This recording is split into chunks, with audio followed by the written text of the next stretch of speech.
I'm going to start recording now. Welcome, John. Hey there. So this homily was originally given in 2012, which seems like a long time ago. Things have changed, but I hope the message remains the same.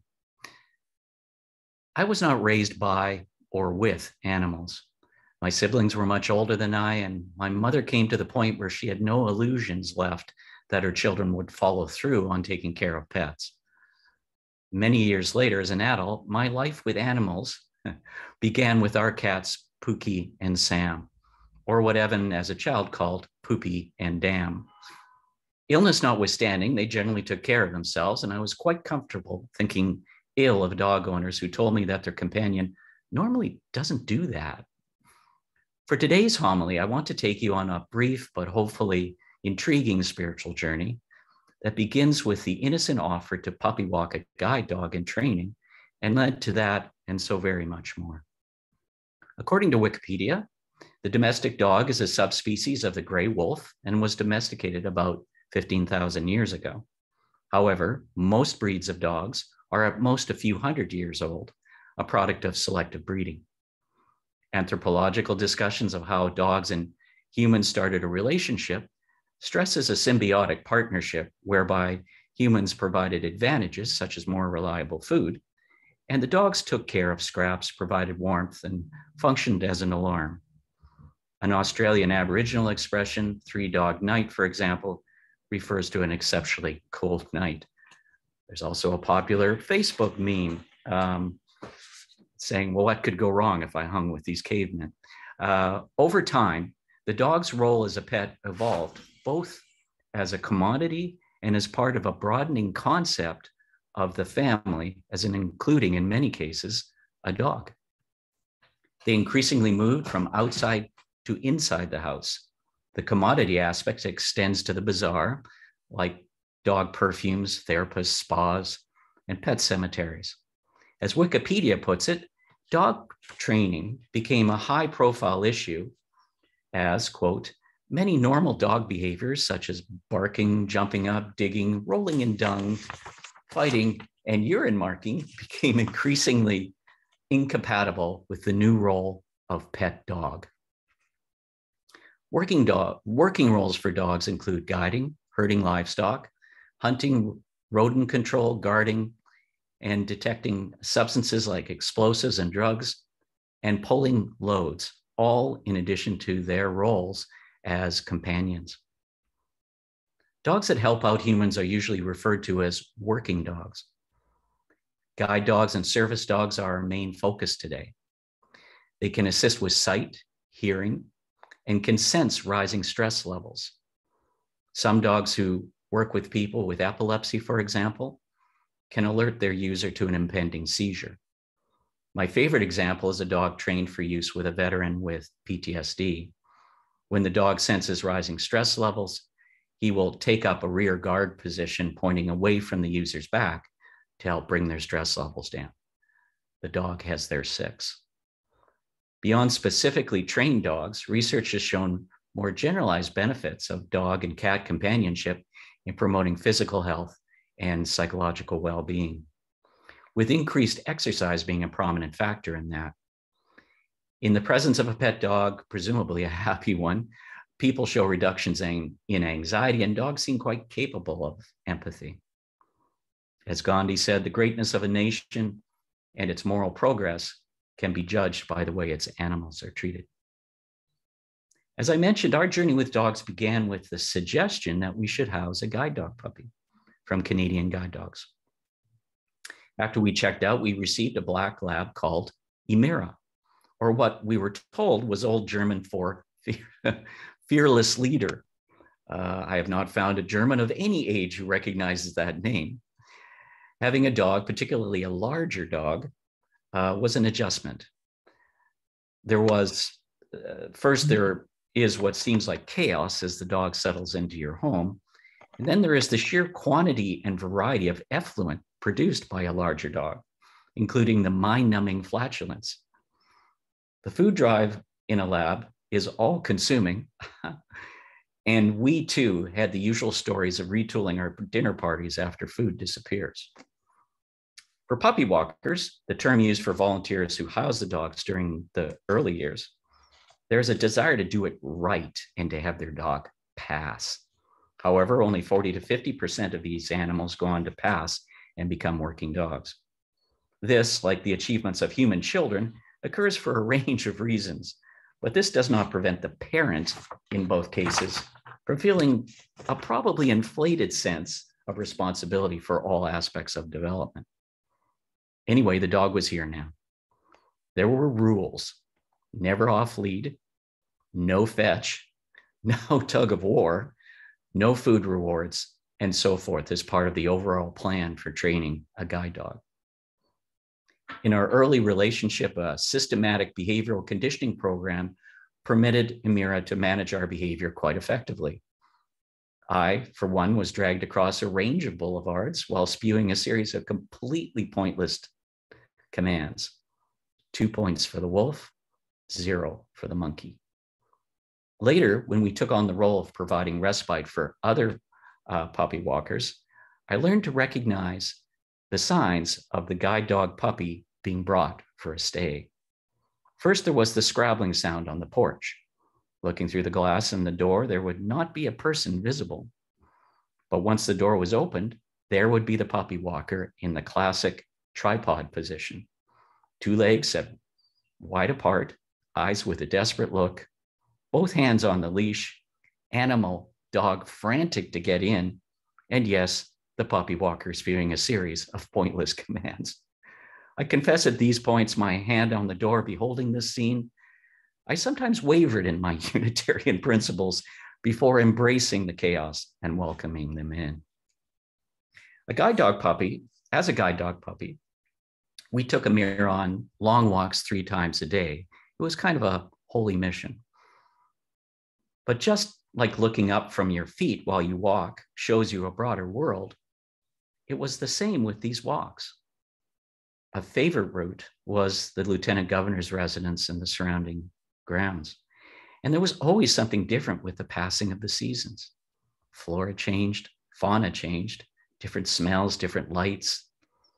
And as the walk becomes more or less a flow, there is time to wonder about what it all means and to sort out things that we often do not give ourselves time for. Something about this route, and quite likely Amira's tendency at that stage to lay down as part of her training of us, also led inexorably to conversations with people we would meet on the walk. Several would talk quietly about dogs that had been in their lives but had passed. Others were interested in guide dogs.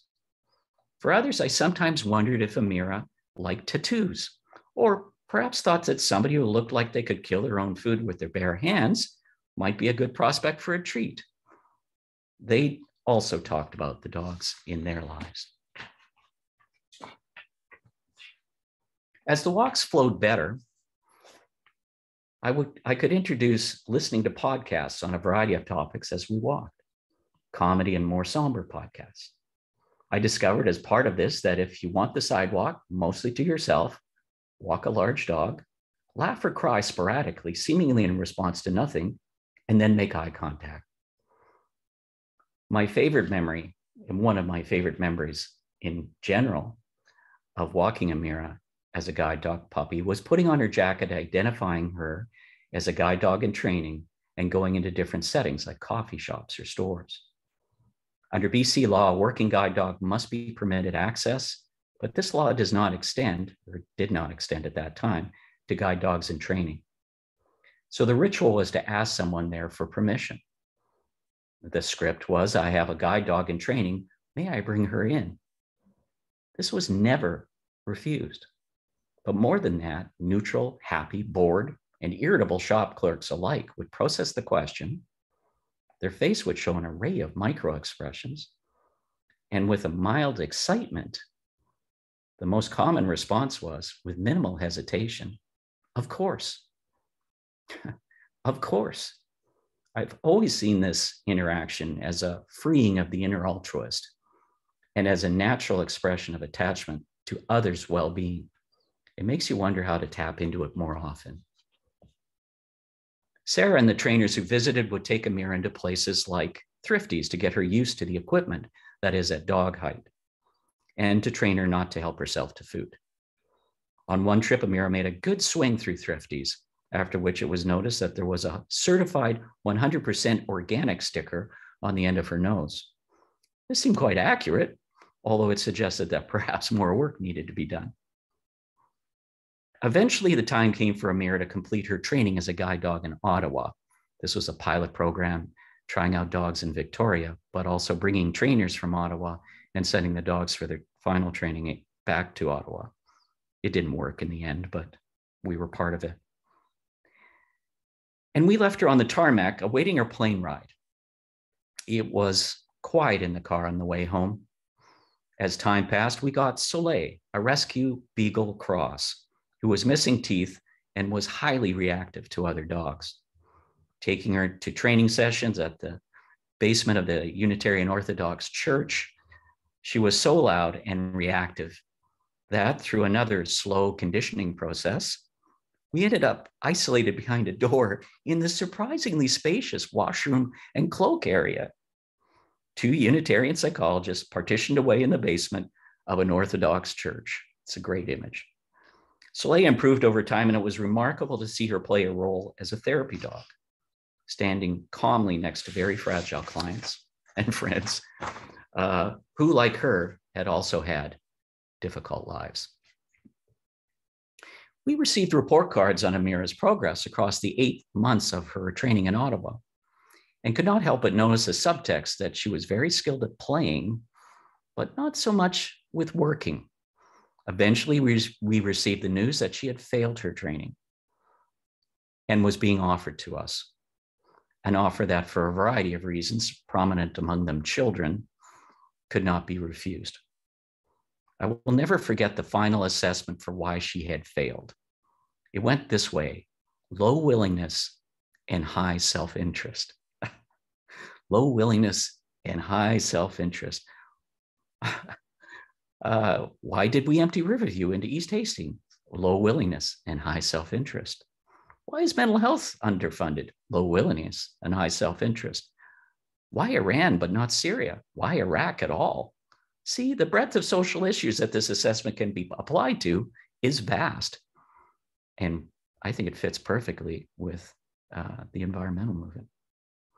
In the end, Amira joined our pack, rejoined our pack. We renamed her Amira with an A, which sounds like her guide dog name, but apparently means princess in Arabic, which seemed to fit better, not so much the fearless leader. Well, our guide dog had failed. It's hard not to feel responsible as a surrogate parent. Perhaps if we had done something different or not let her watch so much TV. As I mentioned, other dogs came to see us for brief stays. Orlando, a very memorable dog, had incredible strength and was very difficult to walk. But in the end, he passed and was paired with a very active human who needed that kind of activity level. Noah was a beautiful, serene dog who had been used in some of the Dog Whisperers Canadian shows as the stable dog. Still, it was funny that this perfect dog would not go down the stairs, in fact, would freeze in mid-stride until Soleil, the streetwise mutt with no teeth, had gone down first. I'll cut you. Overall, I am still astounded by the affection one develops for these dogs. We really do become a pack. I saw a recurring attachment cycle that begins with, why did I agree to do this? To a growing affection with familiarity, the building of the modified pack, to the sadness as the dog leaves. The attachment to these creatures plays out across our society, which has become very clear with the pandemic. It's hard to find a rescue dog now. Many more people have welcomed animals into their home with the pandemic, and they seem to be keeping them, unlike other acute stressors where people get animals and then abandon them. These relationships seem to be enduring. At one point, we got a call from Canadian Guide Dogs that a user had injured his back and they wanted us to walk his guide dog. And so began our relationship with Mike. We were curious to spend time with a working, fully qualified guide dog and got to meet Talbot, a lovely, attentive dog. We walked Talbot weekly for a while, but it became clear that Talbot was not well, and eventually he left us. While initially focusing on the duty of walking Talbot, it had begun to slowly dawn on us that we were not in Kansas anymore.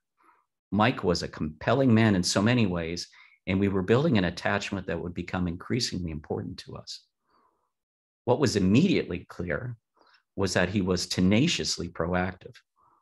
With Talbot gone, Mike wanted to stay in shape for his next dog and asked us to walk him. He was strong, fit, and socially very active, so our walks had quite a pace. Over time, we learned about Mike's interesting life, which I certainly cannot do justice to here.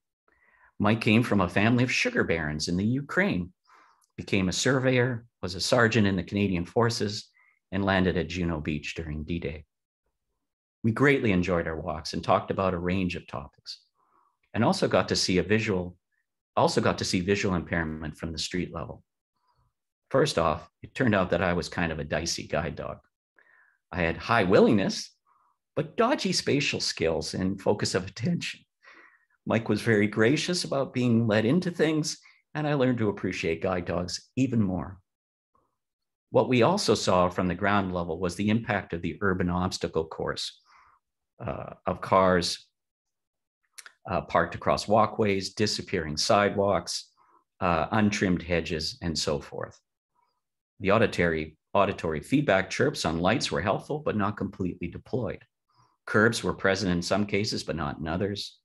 Some are designed to be friendly for wheels, but then remove orientation cues for somebody who's not sighted. Many of the curb ramps at that time pointed off into the center of the intersection, a bizarre design feature. Being there to watch as Mike interacted with those who were sighted was remarkable too. In the bank, for example, he might be instructed to sign right there. No, in the yellow box. Some really got it and would readily adjust with respect. Others seemed unable to take the perspective of someone without vision. Over time, we settled into a walk then reward system, where we walked and then stopped for a coffee, hot chocolate often for Mike, and a treat. It was nice. Mike was eventually proud of being the oldest Canadian at 91 to be assigned another guide dog, and was assigned Ellie, who, ironically, was a sibling of our Amira, who you will recall failed. Ellie was sweet, but somewhat tentative and really quite fearful. She would come to a virtual stop with hedges and telephone poles and would try and cross diagonally through an intersection, seemingly to get to the more correct and comfortable side. Mike was very patient with her. At one point, she perhaps led Mike into traffic and was struck by a driver who referred to him as having darted in front of the car. This term darted became a running joke for a time.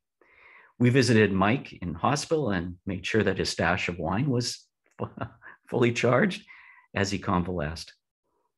He could not wait to get out of the hospital and away from the technological miracle that is processed cheese. He then made very determined efforts to increase his walking distance, but this met with plateaus. For our Saturdays, we adapted to how he was doing and fit in walks and chores within his capacity. As he became more ill and more periods of what he called the flu came, we bought coffee and whatnot with us, and we would chat. Neither illness or diagnostic precision here was our job at this time. Our job, which we cherished, was companionship and the occasional errand. And we discharged that duty the best that we could. I detest battle metaphors for illness, fighting, battling, struggling. Mike lived intensely, determinedly, and even fiercely until he passed away some years ago. I mentioned that Mike had been a soldier, albeit more inclined to do technical than the combat side. Over our time together, we heard about practicing for the D-Day landing in the very cold Scottish Sea, and the ironically picturesque day it was when they landed on D-Day. Mike talked about hunting as a child, but having less interest in that after he had experienced being hunted as an adult. In our final chat with him, he decided to tell us some more stories. I view these as gifts. As our journey here nears its close, I give them to you, my other pack. Mike told us that the rules of engagement for D-Day were to shoot anyone not in an Allied uniform. In one story, he was out on reconnaissance with his platoon commander and saw an older man who Mike described as wearing a salt and pepper suit and clogs. Quietly, he asked the commander, "I don't have to shoot him, do I?" There was silence, no response. So he repeated his question. "I don't have to shoot him, do I?" There was still no answer. The older man went on his way. The commander did not issue a command contrary to the rules of engagement, and Mike did not have to take a life. He remembered this as one of the most frightening episodes of the war, which, given that he still had shrapnel in him, as he told us about it, is something. In another story, they were on reconnaissance and 11 German soldiers came out of a ditch to surrender. Mike had a rifle on them while the driver checked for weapons, and they all got into what became a very overloaded Jeep. Mike explained at this point that he tended to whistle when he was nervous and began whistling then. By the time the group made it back to base, everyone was whistling Lily Marlene, a wartime song that is an amazing story in and of itself. There is much in these stories, but at minimum, they speak to kind people thrown into unkind wars. And this all began with a dog. So Mike has reluctantly left us, and the journey continues. There is a rhythm of life with dogs and the people they draw together. We ultimately come to embrace our humanity, or in a sense, our soul, if you will, with and through the remarkable packs that we form. Thank you for your attention today.